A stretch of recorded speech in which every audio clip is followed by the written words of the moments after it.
Good afternoon, everybody, and welcome to the latest Urban Living webinar.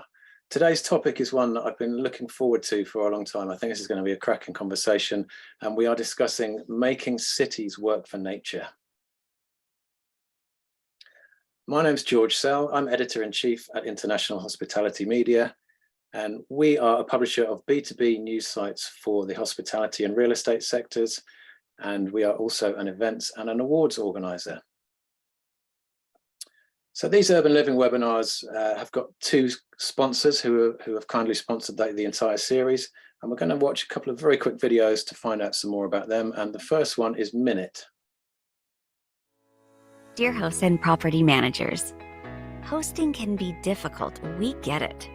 Watching out for parties, making sure your guests have a wonderful stay, keeping neighbors happy, coordinating cleaning and security staff. We see all the work you do every day, and we want to help. Wouldn't it be great to have a co-host? Someone to welcome your guests when they arrive. Remind them about house rules when they're getting a bit too loud. Keep your home safe when they leave. We're Minute, the co-host that helps you care for your home, guests, and community.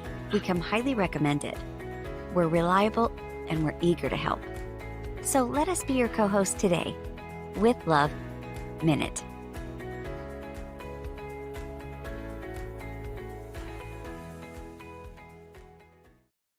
Okay, so thanks very much to Minute. And if you'd like to make contact with those guys or find out more, you can see their details in the chat. And our second sponsor today is Price Labs.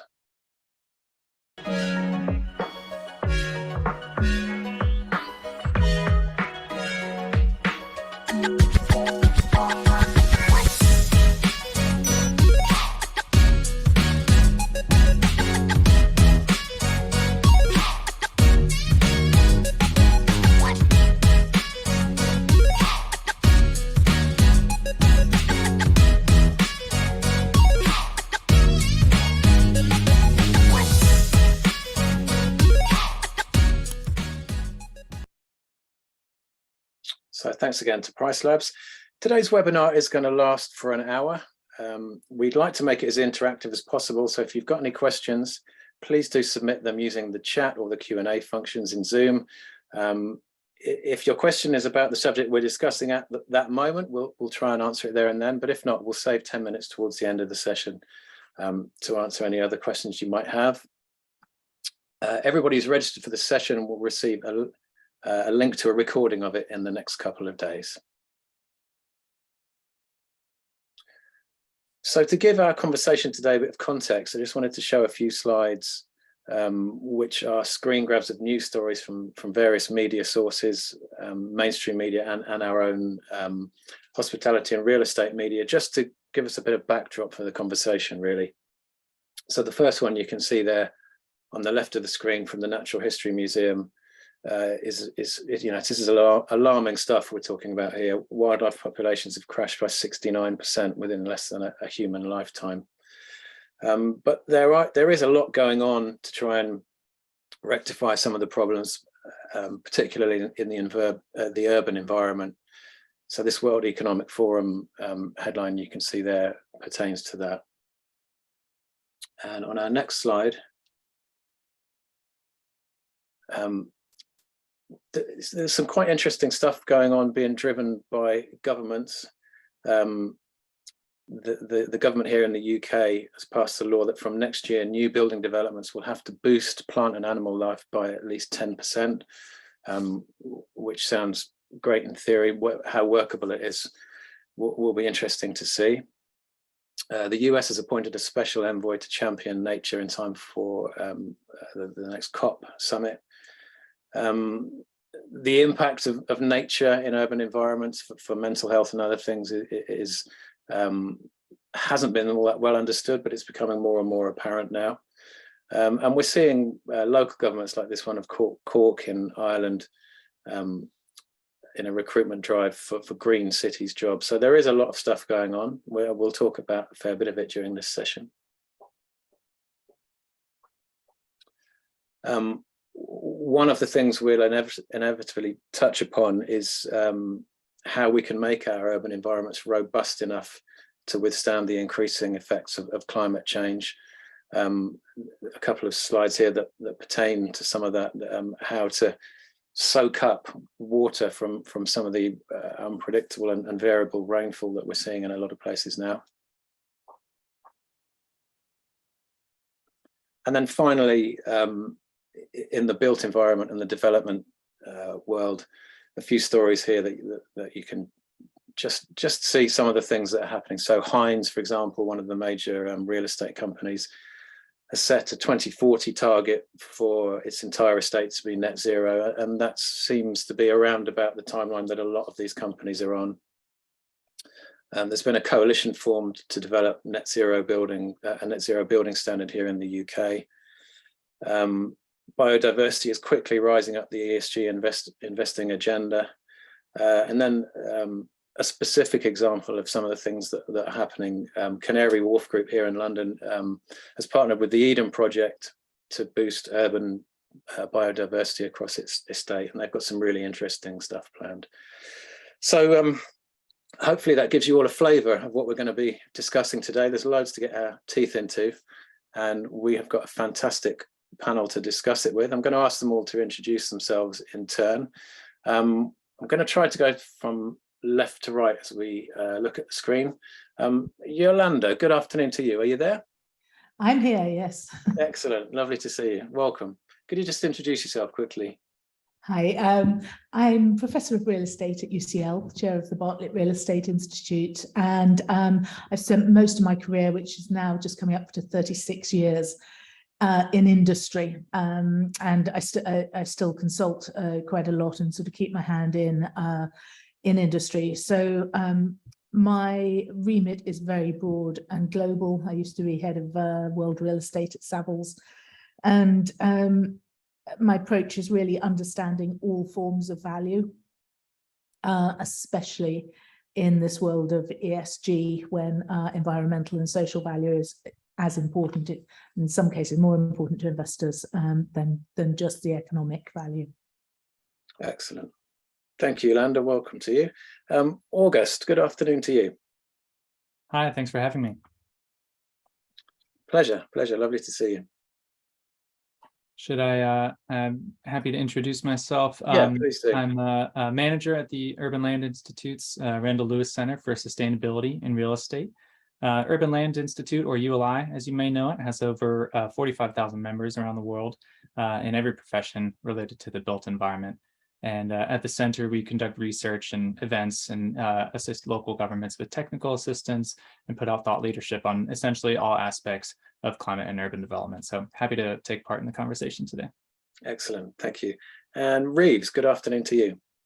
Well, good morning, good afternoon. I'm in Houston, Texas. I'm Reeves Taylor with the architectural firm, global firm Gensler.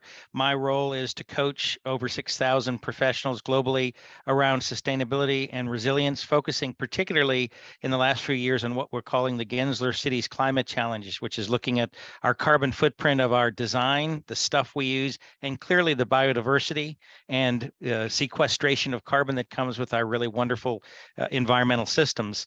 I teach at both Rice and University of Houston, so coaching is kind of what I'm about.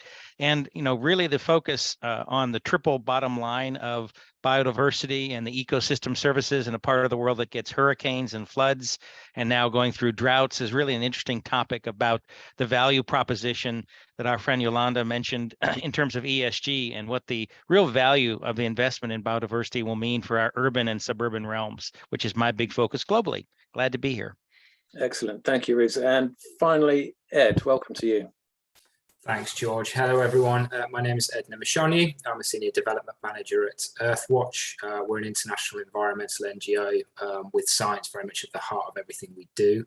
My background is in business and partnership development. My remit at Earthwatch is to really work with a broad range of businesses, with industries, with sectors, to create projects and partnerships that enable us to drive forward the sustainability agenda, both on behalf of Earthwatch, but on behalf of our partners as well. And we work on a range of different focus areas where we believe we can have the greatest positive impact, from tackling pollution in our water bodies through to creating more thriving, resilient places to live and work. Excellent, thank you, Ed. And I want to stick with you to kick off with our first question, Ed. we saw the very first slide I showed was an alarming stat about the level of biodiversity loss in a short space of time. How serious is the pressure on biodiversity specifically in urban environments? Are there any numbers around about that?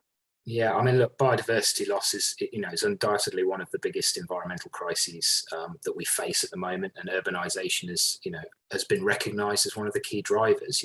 It's extremely, a serious issue, to the extent that I think you referenced the World Economic Forum, who do a lot of work around this. They've cited the biodiversity loss as one of the top 5 global risks that we currently face in their most recent global risk report. And the numbers speak for themselves, really. Over half of us, 56% of the global population, currently live in urban environments. That number's, set to increase to over 2/3 by 2050. And there's good reason for that. Urban life brings so many advantages in terms of connectivity and interactivity, social mobility, economic prosperity, but those benefits come at a cost. And as cities continue to expand and the number of people that are living and working in them increases, urban nature, biodiversity is declining, and it's leaving inhabitants, increasingly isolated from the natural world. And again, that decline is borne out by the numbers. The 2019 State of Nature report highlighted that, over the last 50 years, nearly half of UK species have faced population decreases. I think of over 8,000 native species that were assessed, one in seven of them was at risk of extinction. More recently, 2022 study, showed that Britain is the bottom of 14 European nations for biodiversity. We've lost more wildlife than any other G7 country. At a global scale, it's estimated that average species populations, in their native regions have declined by more than 20%, and approximately 1 million species worldwide, face extinction. So the issue is extremely serious, and to turn the tide, it's going to be absolutely essential that nature recovery, together with net zero, is at the heart of urban planning processes, and that actually investment in nature-rich green spaces continues to be a priority for governments. Thanks, Ed. Yeah, it's pretty stark stuff. Augie, Ed mentioned there that the population is becoming increasingly urbanized. People are flooding to cities at a faster rate than they ever have done before.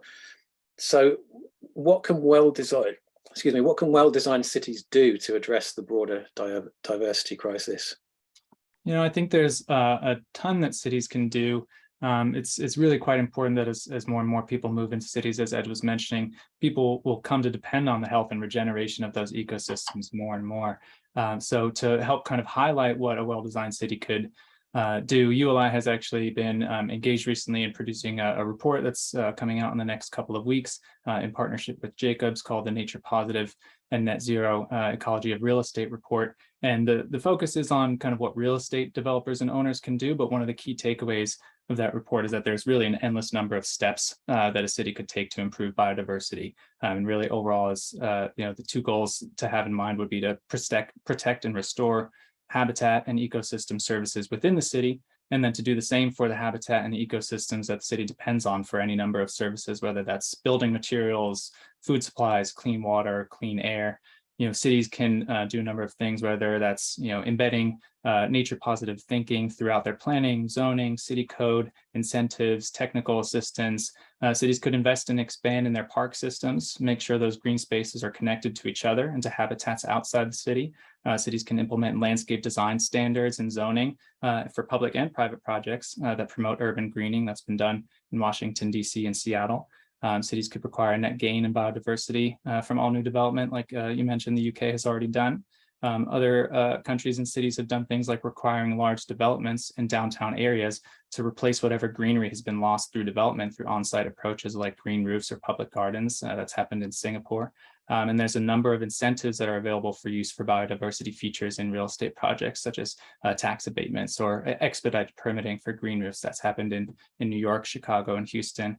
Those are a few that we've seen so far on our end at ULI, and there's plenty more that can be done. There are steps that could be taken that I haven't really seen cities take yet, like looking at requiring the use of building materials that have some kind of certification of reduced environmental impact, like Forest Stewardship Council certified timber. That's happening a lot quite often in the, or starting to happen more often in the embodied carbon space, but it's happening less so in the biodiversity space. There's a lot of room to grow there. Thanks, Augie. Reeves, is there anything you want to add to that? Some of the kind of key things that city planners and developers can do?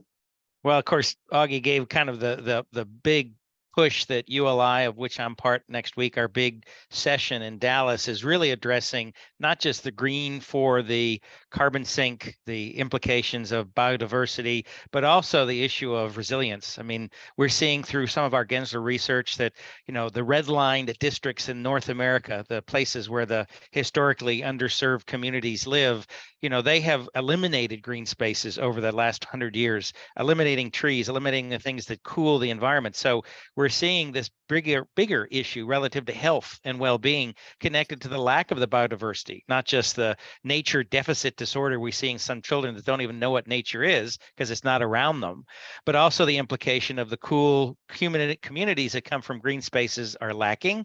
Or we also have this notion of biophilia. We're connected, hardwired to nature, that, you know, it helps us learn, it helps us get better, it helps us, you know, kind of restores us. That's all lacking in so many of our urban communities that we're moving to, while we're being challenged with, in, you know, some parts of the country, drought, and other parts of the country in the United States, North America, with our recent hurricanes, too much water. And in fact, these places of biodiversity, the great parks, et cetera, can be part of the matrix of resilience. For instance, here in Houston, our bayous, which are basically, you know, storm ditches that are, you know, maintained and taken care of. In the last 10 years, we've created park systems, linear park systems around those drainage corridors that when they flood, no one's there. But, you know, the 364 days a year when it's not flooded, it becomes, you know, interstitial green zones for residences to connect to each other, to have the cooling effects, to have the opportunities for exercise. I mean, it's that kind of thinking of the triple bottom line: carbon sink, urban health and well-being, connectivity, biodiversity, which we all know is fundamental to our ecosystems, as well as we're seeing some real economics, thank you, ULI, to the advantage of building these healthy places. There's actually a group called Building Healthy Places, where the adjacency of real estate is exponentially more valuable, both in terms of the amenity, but also in terms of just the proximity to natural systems. And we see that in this, you know, important matrix of design and delivery for the urban realm, not just a carbon zero approach, but the opportunity for carbon sequestration, which is a whole nother interesting topic at scale too, of course, George. Yeah, great stuff. Thank you, Reeves. Ed, I see you've got your hand raised there. Did you want to come in on that? Yeah, just building on a point that both Reeves and Augie have made there, and, you know, I think, you know, the opportunity to address the biodiversity crisis through design is actually a twofold. There's the first obvious opportunity in terms of the integration of nature-based solutions into design, so we can take nature recovery into the heart of developments. But the second opportunity is concerned with reversing the disconnect between people and nature that Reeves started to touch on. You know, urbanization, the digital era that we now live in, has massively undermines the significance that we place on nature. You know, people are less connected than, you know, with nature than ever before. We actually find that, you know, some of the school children and young people we work with have never visited a forest, you know, let alone planted a tree. And, you know, to tackle the biodiversity crisis, we've got to adopt a holistic approach, and that means involving people and communities in the process. And, you know, in our experience through some of the projects that we work on, taking simple, accessible nature, you know, interventions and nature-based solutions into urban settings, it's a great way of mobilizing communities. It's a great way of educating people about the value that nature brings. And it's a great way of inciting further nature-friendly actions across neighborhoods and in private, you know, green spaces, which is absolutely integral to, you know, tackling the biodiversity crisis. So I think it's really, really important. The disconnect only seems to be growing as I don't know if you've seen any of the stats that have been bandied about, you know, how long people are predicted to be spending in the virtual world, the metaverse, and this kind of stuff, which is, you know, only going to make this connect even bigger. It's an interesting problem. Yolande, how important is it for the urban population to have exposure to the natural world, and what are the main benefits that it can provide to physical and mental health? there's probably too much evidence for me to begin to cite here, and I think the conversation has already sort of established that there is huge value in this, as Ed said, more holistic approach. That I think it's impossible to separate the biodiversity issue from other environmental issues, and most especially from other social and even economic issues. So I've been working since the 1990s looking at what creates value in cities, real estate value, hard-nosed real estate value. And over again, I found that environmental considerations, health and well-being and social considerations, when paid attention to, were undoubtedly creating what we called greater end asset value. And that's been the case, demonstrably the case for a few decades now. So the question very quickly became for me, why the hell doesn't this always happen? If there is value in greenery, in well-being and everything, all the things we've been discussing, why doesn't everybody do it all the time? Now, the good news is that I think, well, the reason, let's think about the reason, first of all. I think it's because we have been ridiculously overly focused in the real estate industry on the economic corner of real estate. Value in real estate has always been about the interaction between land and people and money and land. So there's some kind of three corners.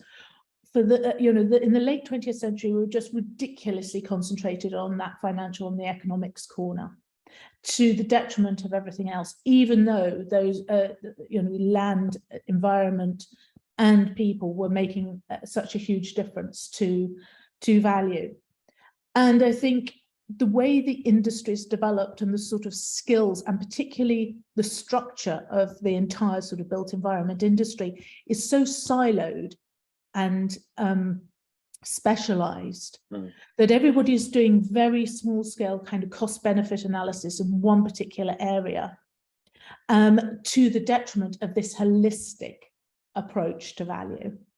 And I think the good news is that there are very, very strong financial imperatives now for people to move away from that, to really pay attention to what creates value.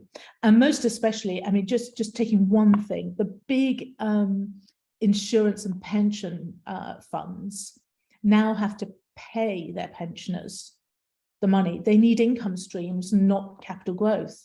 So you've got a different environment in the real estate industry, which is looking for robust, sustainable income streams, which means that actually they need much more robust, sustainable cities. And I think, we have to get away from this sort of designing cities for the internal combustion engine and thinking if we just shift to concentrate on designing them for people and place productivity that's going to generate these sorts of returns, then actually they're going to almost automatically be biodiverse and more environmentally sustainable. And you said that there is some good news and that you are seeing some progress. How far do you? I mean, this sounds like it's an oil tanker that we need to turn around, to use a fairly apposite image. So, I suppose how far has the process got? Yeah, well, I think this is a case where money does still talk, and the good news is that virtually every investor I talk to, even those who, as it were, at a personal or corporate level, are not necessarily that committed to sustainability, they're still all talking about ESG. I don't think we can underestimate the sort of momentum that was created by that 2006 directive, UN directive, and most of the companies I speak to actively do want to make a difference in this area. And the question always is, how on earth do we do it? And I think there's a huge issue with how we measure all this, especially if we want to measure it holistically. And acknowledge the complexities and interactions. you know, if we keep destroying habitats in order to put up solar panels, then we're not getting it right, you know, whatever it is. The main thing, though, is that if the money is looking for solutions, then I think there's a potential to move for this to shift very quickly. Once the value of biodiversity and carbon and so forth starts to be monetized, you know, we'll see and I think we're already seeing a building momentum. Yeah, excellent. Thanks, Yolande. Augie, did you want to come in on one of those points? Yeah, absolutely. I wanted to touch briefly on your question about the benefits that exposure to the natural world can provide for physical and mental health. And you know, in my mind, we're honestly constantly exposed to the natural world in terms of getting in touch with nature. We're surrounded by nature at all times, even in cities. We can't really get away from it. And I think what matters is the quality of that connection in terms of, you know, what kind of nature are we seeing? Is it lush and thriving, or is it, you know, paved over and suppressed? Obviously, you know, people have an inherent connection with nature, and countless studies really have shown that being in environments where nature is visibly and tangibly present improves our mood, it reduces our stress hormones, lowers our blood pressure, boosts our productivity, and enhances our learning ability, speeds up our healing. I think, you know, the list really goes on. And I kind of like to say, you know, we evolved outdoors, not in tiny windowless boxes, and cutting ourselves off from nature does make us wither. Yeah, great stuff. Thank you, Augie. And Reeves, I see you've got your hand up there. Well, and I think one of the conundrums that you ask, and I think Yolande touched on it, which is the reality that our developers, our whole regulatory structure focuses on one project at a time, missing the larger ecosystem, meaning, you know, your site is next to 1,000 other sites, which ties into a river system, an air system, a soil system, which, by the way, soils are the most important thing we have on the planet, and we throw it away regularly during construction, putting back petrochemical fertilizer to try to rejuvenate it. But the fact is, we think in these silos of, here's my site, you know, it doesn't matter what I do. I'm just one developer, one builder. And, you know, in that mode, over the last 30 years, Houston, Texas has lost almost half of its tree cover. It's lost almost 75% of its open space. Again, development for affordable housing, this balance, it's important, but we discount the natural systems. We discount the systemic approach to natural systems that, you know, your connection to the next yard, to the next site, to the next whatever for birds and bees and, you know, pollinators, et cetera, is very important. You know, E.O. Wilson in his biophilia approach, partnering in a presentation a number of years ago with USGBC here in North America with Janine Benyus, biophilia, you know, the urban greenery, the network of the greenery, which, by the way, does include in places like Houston and Chicago, the green roof, in a very sophisticated approach, not just, you know, something that's St. Augustine grass. That integrated approach is what's missing because people don't see the bigger picture. The site stewardship is something that's ranks very low, both in architectural schools, the designer's mindset and our client's mindset, and then throw in the contractor who's looking for fast and furious, and everything on a site of any scale gets wiped away and then, you know, essentially try to be reestablished. So the point that I think we're making is there, in a regenerative mindset, yes, it's getting it back to what once was, and there's some amazing thinkers in both, you know, primarily global north, I will say, but in Europe, North America, that are recognizing getting back to the original systems. But, you know, can we save what we have rather than, you know, trying to regenerate because we are in a rush to clear and build quickly? Yeah, great stuff. Yolande. Yeah, I think those comments are really well made, because it seems to me that the biodiversity can't be a city that's made up of individual sites with red lines around them in all sorts of ways. And I think where I've been thinking recently is about the importance of urbanism and redefining the city, instead of being, as it were, built environment, as a street environment. And I think that the way in the late 20th century we've concentrated on those areas inside the red line sort of boundary of sites, we've concentrated on individual buildings and very specifically on individual uses, both from an investment point of view and a development point of view. These sort of highly homogeneous, sort of monolithic sort of structures.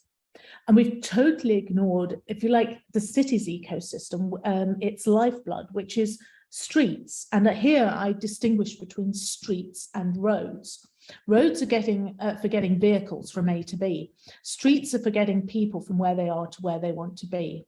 And if you concentrate on street networks and hierarchies and the fine-grained sort of tissue fabric of cities, instead of sites owned under one ownership or one notional land use or investment asset class, you actually get to a very different place, which I think is inherently more sustainable in all sorts of ways. Fine grain, long life, loose fit, sort of mixed use urban fabric has never been more important in view of all sorts of changes that we're seeing.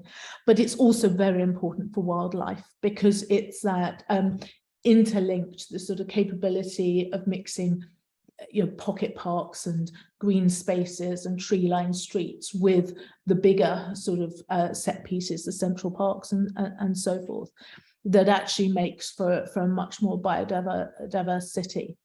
And I think if we start thinking of cities as this sort of complex, fine-grained hierarchy of streets and networks, of which the individual plots are a kind of byproduct, rather than taking plot first capital sort of concentrations usually in single massive buildings on those plots, that actually leads to a very different set of solutions and a very different looking city, which actually has worked for people and cultures and civilizations across the world and through millennia. We're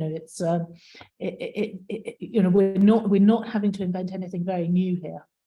And speaking to that sort of how you increase biodiversity, you take a typical sort of even a greenfield site, a so-called greenfield site, an agricultural site, once it's developed for, as it were, traditional housing with front and back gardens, tree-lined streets, it's automatically more biodiverse than the monoculture sort of agricultural use that went before. So there are some types of developments that do automatically increase biodiversity. Unless people put astroturf in their back gardens, which is an inexplicable trend that seems to have caught on. Plastic anyway, grass, don't talk about that. We'll move on from that. If you live in a place of drought, like say Phoenix, that's kind of the reason. But the problem then becomes it's a super urban heat island impact. It turns into the hottest thing in the neighborhood. So you're absolutely right. It's inexplicable if you think about the long, big picture life cycle value, but people like green and they don't have water. So, short-sighted, but it answers a question in people's mind to be near nature, even though it's fake. Mm-hmm. Ed, we heard from Yolande that a lot of this progress that's being made is driven by the investment community. Money talks at the end of the day. How far behind are governments, local authorities, planners, and so on in the move to making our cities more beneficial for nature? Is there a big gap, or is everybody starting to pull in the same direction? I think slowly but surely things are starting to move in the right direction. The kind of ecological crises that we're facing starting to be treated with increasing urgency now, on the world stage, alongside the climate crisis, and that's starting to translate into international agreements and targets. We obviously had COP26 last year. We've now got COP15 on biodiversity, which actually kind of links these two topics for the first time. And the language that is being used is starting to translate into talking about restoration and reversing rather than just halting, preventing, which I think is a huge step forward. And the ambitions at COP15 to improve biodiversity will have consequences for how we deal with nature alongside urban development. Where I think I would, sort of really be inclined to agree with Yolande, but would sort of take it a step further is that I think we're really seeing leadership, not just from private finance, but from commercial enterprises as well, who are moving much further and faster than government. I think businesses, and the investment community generally tend to have more of a finger on the pulse and a kind of better understanding of what the public want. And we are, we're crossing the Rubicon now in terms of consumer expectations around sustainability, and we're seeing that all the time in the news. We obviously have Extinction Rebellion here in the UK and worldwide. We have Greta Thunberg amongst many, many others who are, people making changes in their everyday lives, demanding more from governments and from businesses. And I think businesses are far more kind of finely tuned and responsive to that than government. We just need more of it. And that said, COP15, COP26 does highlight that governments are trying to catch up as well. So I think it's a neck and neck race, I would say, at the moment. But I'm not sure that it's massively helpful to try and hang the burden of responsibility for driving this agenda on any one on any one stakeholder group. Really, it's got to be a collaborative effort, and actually, businesses, governments, local authorities, everyone brings something different to the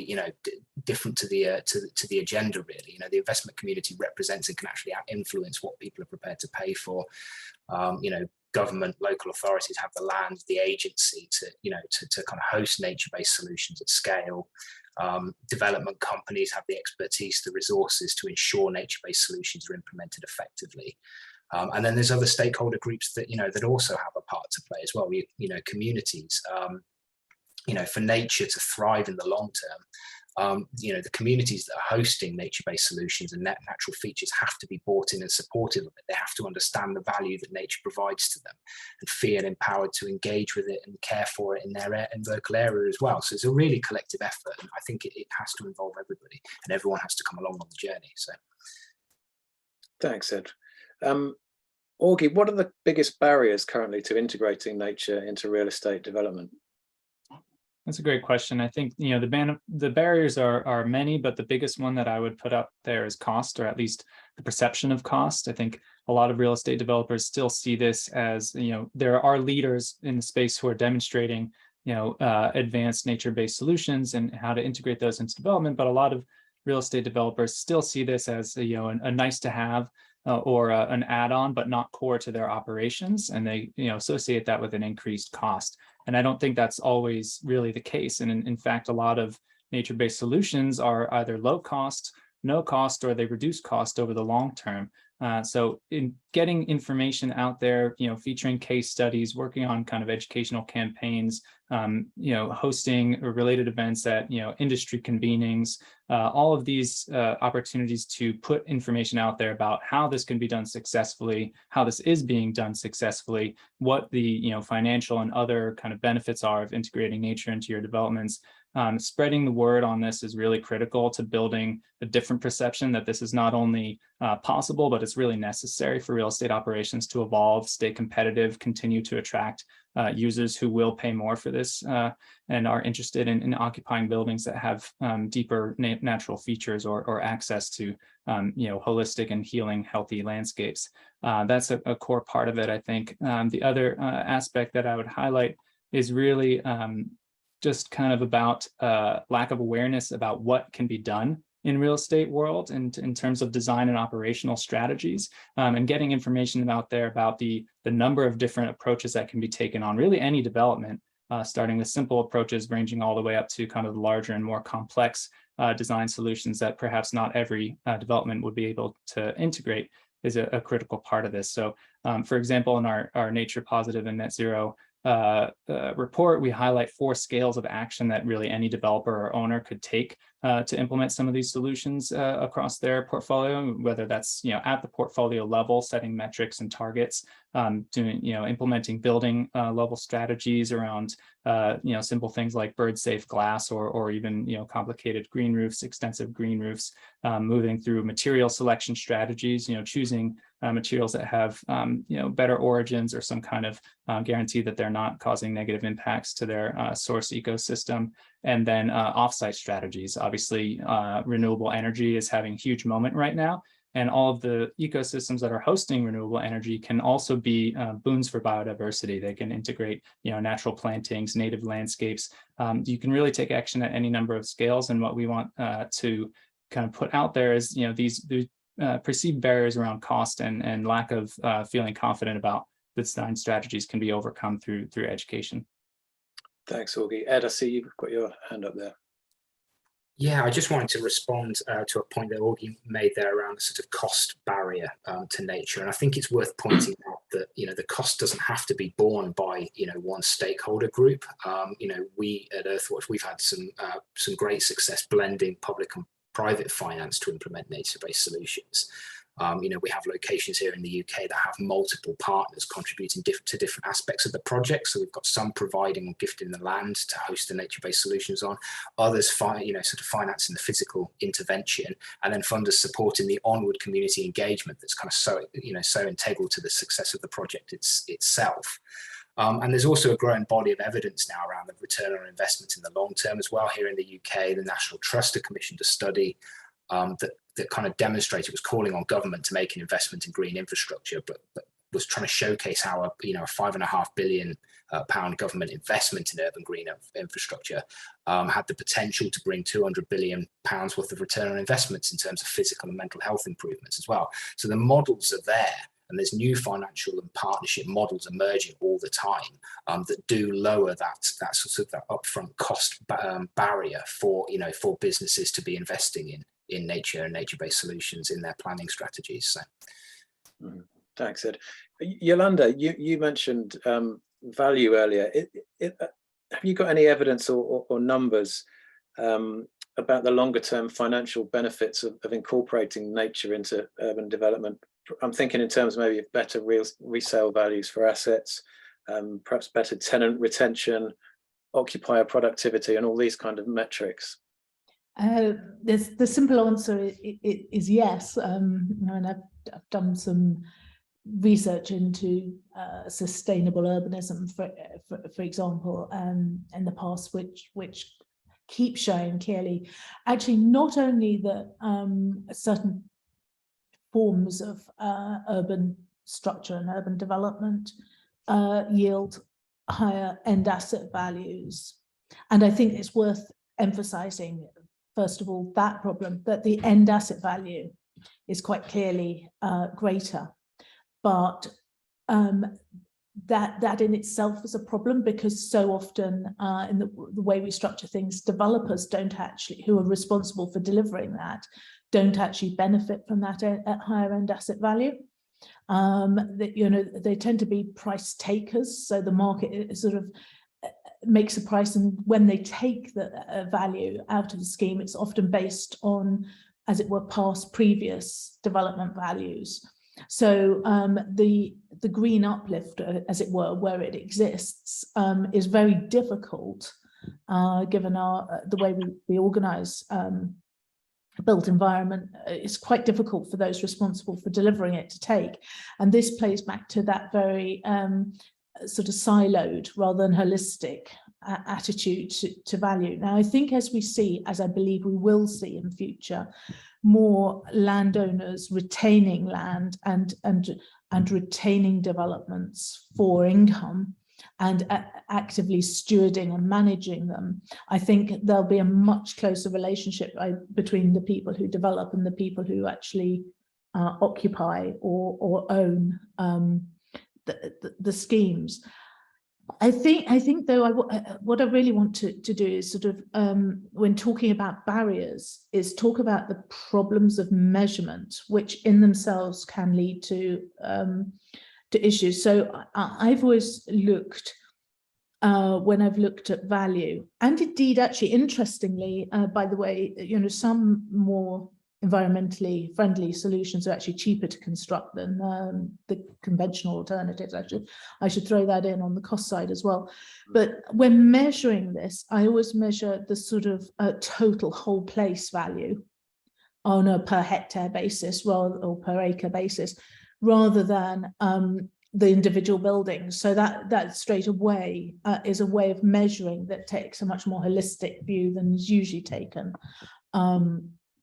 in real estate. But the issue, actually, funny enough, of measurement and being very careful about what it is we choose to measure was brought home to me today.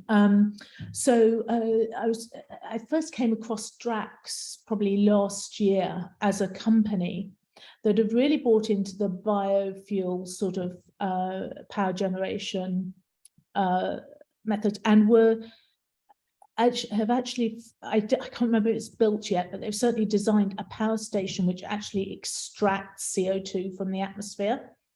And I think they were using sort of geo disposal, as it were.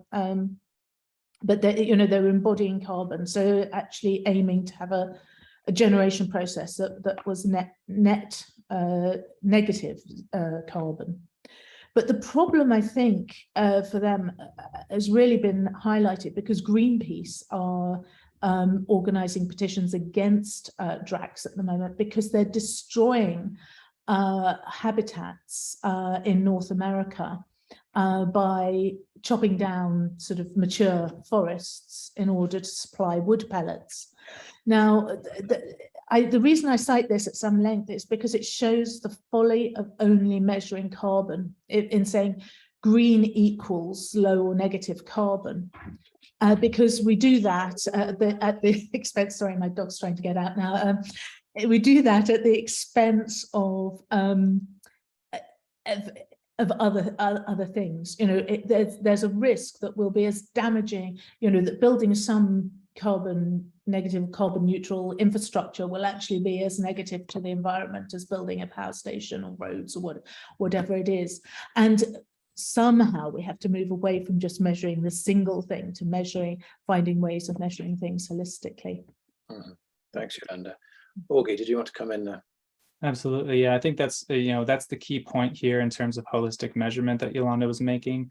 I think the point about the end asset value and measuring it in ways that are traditional to real estate does still have some weight in this conversation, and folks do listen up when they start to see very concrete numbers about kind of the direct return on investment. And your question, George, about the better resale values, we have documented cases where developer built a rain garden on one floor of a development, a multi-floor development, and the unit next to that sold for more than the 2 floors above that. Or we've documented another case where a development, mixed-use development outside Chicago has lawned terraces that absorb stormwater, managing 100% of stormwater on site and reducing runoff. And we've actually seen resale values 12% higher than units without those features. It was a premium of almost $100,000 more per unit.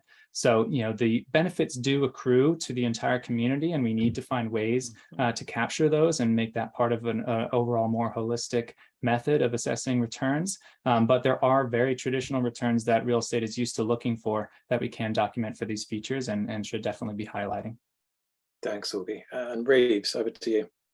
Just real quickly back to the larger ecosystem value, we're seeing particularly the more aggressive, progressive commercial real estate organizations recognizing not only indoor environmental air quality issues are a differentiator for tenants, but also as the connection of green space, whether it's the green roofs or proximity to park. I mean, we can talk about long-term value, but it's now finding its way into the tenant market in North America, as I know clearly in Europe. But the other thing I started with is the implication of well-being. We know in a socialized medicine approach that the federal government should be looking at prevention. We're now finally getting our arms in North America around public health, which is talking about, prevention. And so this notion of avoiding urban heat islands or creating opportunities for well-being, which we've talked about, the economics of that are becoming more and more clear. We're seeing with our now, increasing heat across North America that, emergency room intakes are now primarily connected to heat stroke and other climate-based components that could be mitigated or ameliorated by what we're talking about here, displacing taking care of strokes, heart attacks, or other preventative approach in the emergency room. And so I think there's starting to be some good numbers in a variety of public health departments and research groups like Harvard, UC Berkeley, et cetera, that are really diving into the cost of well-being, which again, thank you, Augie. ULI has done a lot of that research. So the well-being offset is something that needs to be put in the larger value proposition because there's now more numbers to it. Excellent. Thank you, Reeves. I'd like to end the session. We're getting towards the end of our hour. I'd like to end it on a positive note. So I'm going to ask you all in turn to name a great example of an initiative that's encouraging urban biodiversity. It could be a city, a neighborhood, or a building. And I'd also like you to salute an urban biodiversity champion, somebody who's working in the field that you think is really making a difference. Yolande, can we start with you, please? Oh, sorry. That's putting me on the spot. So, look, I'm going to be very boring about this, but I'm going to suggest that actually something as modest and as kind of mainstream as the town of Poundbury in Dorset actually makes a huge difference, because what it concentrates on is not just environment, but social mix and creating, if you like, a proper town. And there's a lot of space for biodiversity in that sort of fabric. It's quite conventional. It's quite straightforward. It's not rocket science. It doesn't. What it takes is a different business model to deliver, and I think that's why it's important.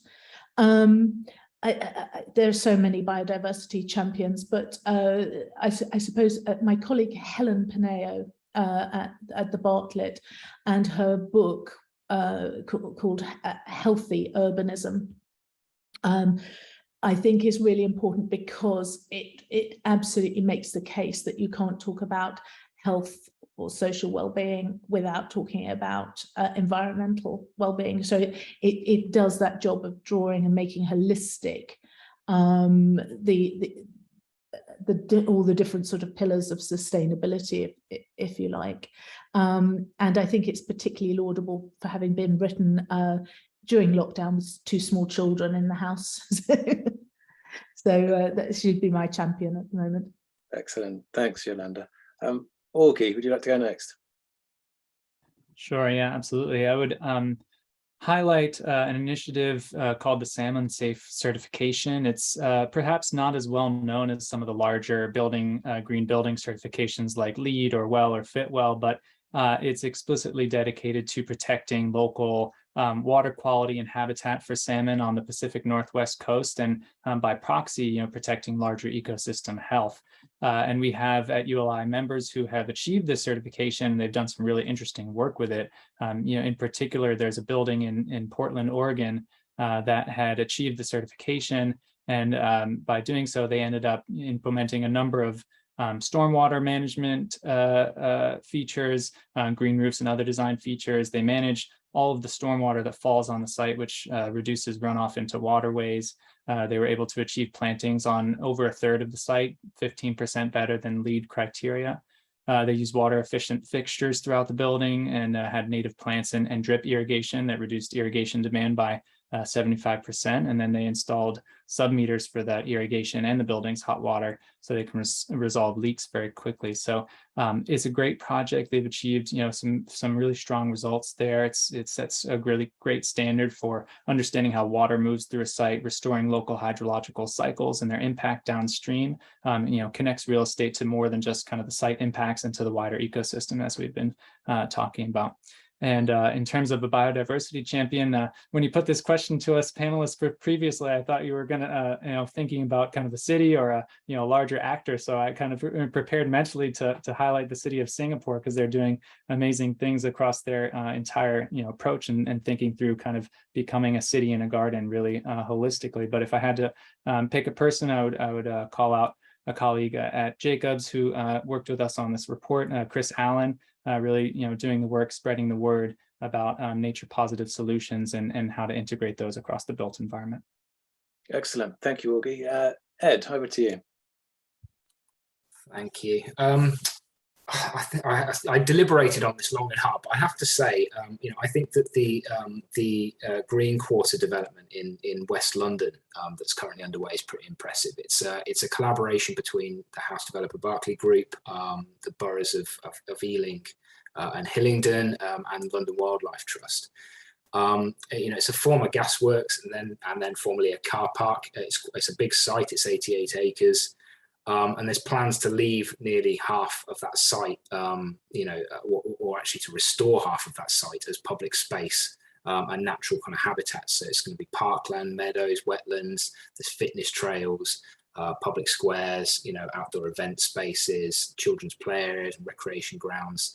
alongside, the kind of new neighborhood amenities that will actually create a genuine community around this space. So, health centers, primary schools, mix of shops and cafes. Obviously, the development isn't complete yet, and proof will be very much kind of in the pudding, as it were. But the plans, I think, are incredibly forward thinking in terms of, what the development's trying to achieve.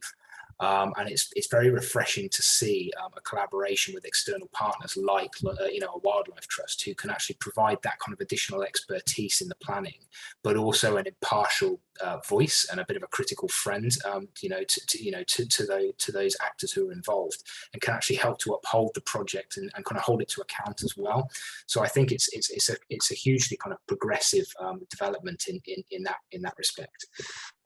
In terms of a champion, it's a bit unconventional, but I would actually point to our Earthwatch's network of 500 plus tree keepers that make up the volunteer network that support our tiny forest project, because they are absolutely integral to engendering that sense of shared ownership and responsibility for caring for our natural assets, and that actually help us maintain the nature-based solutions that we install. There's so many examples of nature-based solution failure because long-term management hasn't been taken into consideration, or no one's prepared to assume responsibility or bear the costs.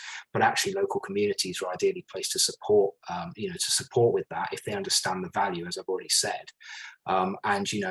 In our experience, most groups welcome the opportunity to be involved, and it is down to those volunteers, who are just individuals who take on responsibility for championing those resources, and then in their communities. So.